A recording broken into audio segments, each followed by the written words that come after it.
All right, I'm on a German kick right now. Today we're checking out the German drug problem of the 2000s. I have zero context on this video other than drug problem in 2000s. There was no description, it was a recommendation.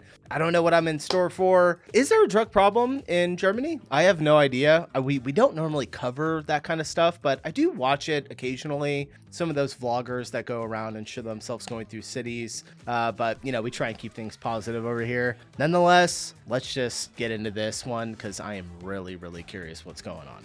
These days, German car makers are in a constant race. All right, quick disclaimer. I had no idea what this video was about before I watched it. It took me about 2 minutes to figure out that it was about cars. I kind of figured it out, but all right, you'll see. Just watch the video. On one hand, to build the most efficient and eco-friendly cars, and on the other, to see who can cram the biggest screen into the dashboard. But this wasn't always the case. Let's go back in time when Germans were just crazy. No, not that crazy.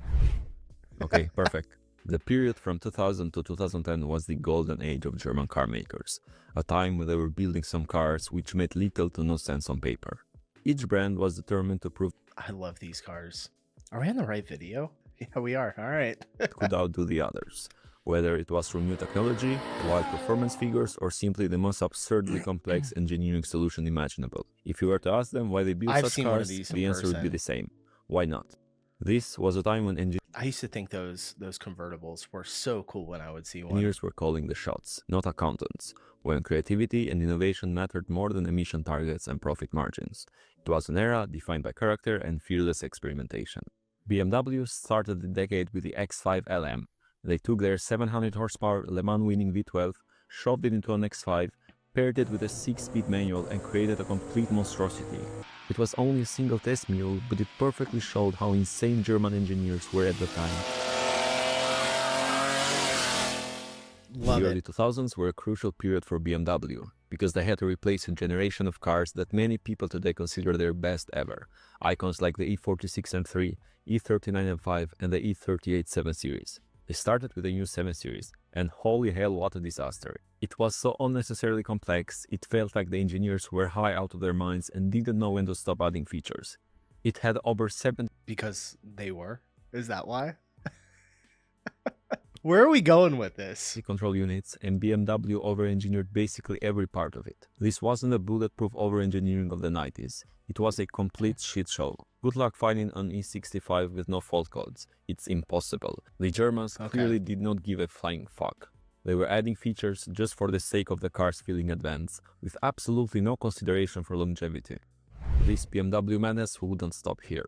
In the early 2000s, BMW was heavily involved in Formula One, supplying engines to the Williams F1 team. The company's engineering culture at the time was obsessed with... By the way, I just watched that F1 movie, I think 2 or 3 nights ago. I think it was good. I don't know if any of you have seen that. If you haven't, go check it out. I really, really enjoyed that transferring movie. F1 technology to road cars, creating a 5-liter V10 that revved over 8,000 RPM, made 500 horsepower, and produced one of the greatest engine sounds ever. It does sound mean. The logical move would have been to put this masterpiece into a lightweight, motorsport-inspired chassis. But of course, the Germans were too high for logic, so they put it in an executive saloon and an estate. All right, I gotta pause really quick. I don't think that this video... Is this video about drugs? A German drug problem of the 2000s? We're pretty far in. We're almost 3 minutes in. 2.5 minutes. We're still talking about cars, which I'm fine with. But I don't know. All right, let's keep going. You could shift your own gears in a V10 powered wagon, with dogs in the trunk and kids in the back seats. Undeniably cool, but also absolutely insane. Then they chopped off 2 cylinders and created the highest revving cross-plane V8 of all time. And of course they put it inside the 3 Series, because where else does a high rating V8 belong other than a sensible compact sedan? Naturally, the engineers being high forgot to properly test the damn thing and rushed it into production, because really, what could possibly go wrong with 8,000 RPM F1 inspired engines?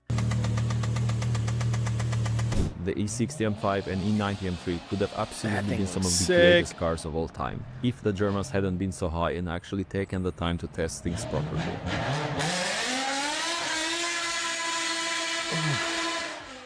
The 2000s were Audi's boldest decade. a time when the brand dropped its quiet, sensible image and started competing with the big guys. On one hand, they made the A2, one of the most efficient and advanced production cars of its era. It had a fully aluminum chassis, super aerodynamic design, and fuel economy that even modern cars struggle to match. The only problem? It was too advanced. People in the early 2000s were not ready for a futuristic EcoPod. On the other hand, Audi suddenly had access to Lamborghini tech after it was acquired by the VW Group. The logical thing would have The VW Group owns Lamborghini? Or just tech? been to use the Lambo goodies for a proper sports car. And they actually did that with the R8. But then Audi said, why stop there? And decided that their executive saloons also deserved some Italian insanity. So they took the Lambo V10 and shoved it into the S6 and S8, because apparently 8 or 12 cylinders just weren't enough anymore. And just when you think that's where the madness ends, they took the V10, strapped 2 turbos to it, and created a 580 horsepower monster. You'd think that put this engine in some supercar-like machine, right? Maybe something low, sleek and sporty? Nope, they threw it into the A6 Event, a family station wagon. Moms and dads could now obliterate supercars while having groceries rolling around in the trunk. That's crazy. The RS6 was at least 50% more expensive than its competition, but did Audi care? No, they didn't. They weren't chasing sales numbers, they were simply building the coolest and most impressive wagon they could think of. But Audi wasn't done yet. In the mid-2000s, they decided the diesel wasn't just for taxis and tractors, but it could also win races. And it did. Audi dominated Le Mans with diesel power, humiliating everyone with torque that felt like it was straight from gods. And how did Audi celebrate this victory? By doing the only logical thing they could think of. They put a V12 diesel into the Q7, a V12 diesel? I had no idea that was what was in this car. cylinder diesel in a family SUV. It made 500 horsepower and 1000 Newton meters of torque, enough to pull a 40-ton airplane without breaking a sweat. Every Audi release of the 2000s felt like they're trying to flex and prove they can outdo the competition. The 2000s for Mercedes were pretty simple.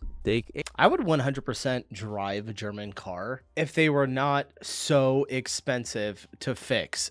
I mean, and to buy. Well, honestly, to buy them is not too much worse than buying an Asian car, an American car, here in the States at least. But for us to fix any type of German vehicle or any European vehicle for that matter, you're usually paying at least double or triple of what something would cost. Like, I used to have a BMW, and I remember, I've probably told this story before, but my headlights went out. And like, for me, normally I'm like, oh, go buy new bulbs, put them in. And then I started looking it up and I couldn't find the bulbs. I had to take it into BMW, and it was like $1,200 to fix my headlights. Just the bulbs, to put new bulbs in. I was completely blown away. Every car they make and shove a massive engine into it. That's it, that's the whole business plan. And honestly, it worked.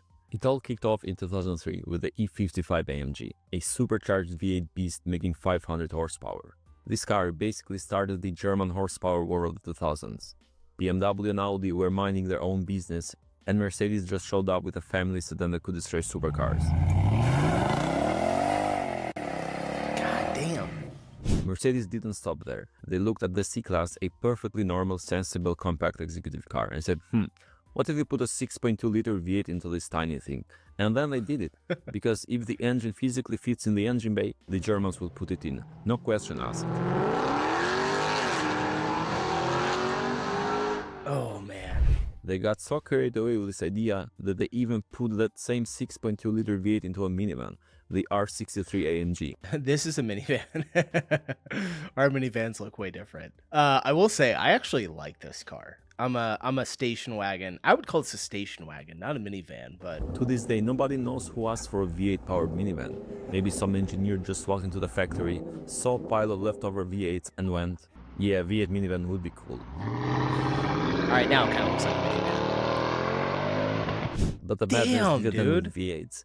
Mercedes decided these engines were actually a bit too small and too rational for their top-tier luxury models. So what did they do? They brought out the twin-turbo V12s, because nothing says luxury like fuel consumption that makes oil companies smile.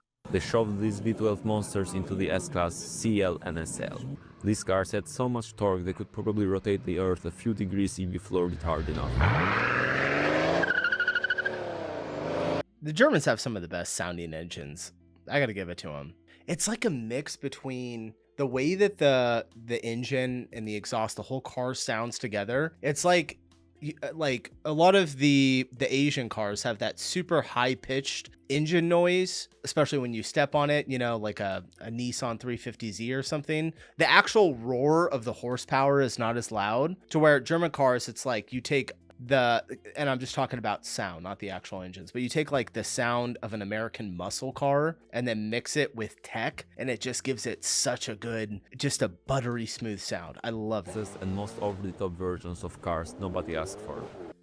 Out of all the German car brands, Volkswagen has always seemed like the sensible, practical one. But in the early 2000s, Volkswagen went completely One of my off the favorite cars rails. I owned. It was like the entire company had a collective midlife crisis and decided to build whatever the hell they wanted. For starters, they decided to put a 6-cylinder engine in a Golf. Love it. And not just any 6-cylinder. No, that would be too normal. So they invented their own engine configuration, the VR6. The official explanation was that the normal V6 wouldn't fit in a Golf's engine bay, which is funny because Volvo managed to shove a whole straight 6 sideways into their cars.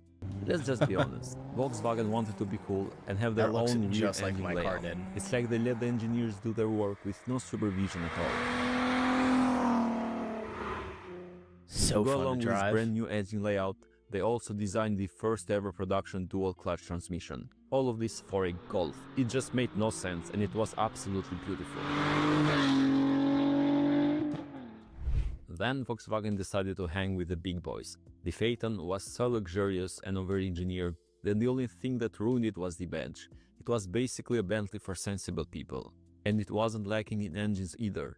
You could get it with 12, 10 and 8 cylinders, numbers that don't seem right next to the word Volkswagen. But the madness didn't end there. Volkswagen also gave the Passat an 8-cylinder engine. And not a normal V8. No, they just chopped the Bugatti W16 in half and called it a day. The engine barely fit, there was no room to work on it, it shared almost no parts with normal Volkswagen engines. The running costs were insane, but did any of this matter to the engineers? Absolutely not. They were on a mission to build the coolest Passat the world had ever seen, and they succeeded.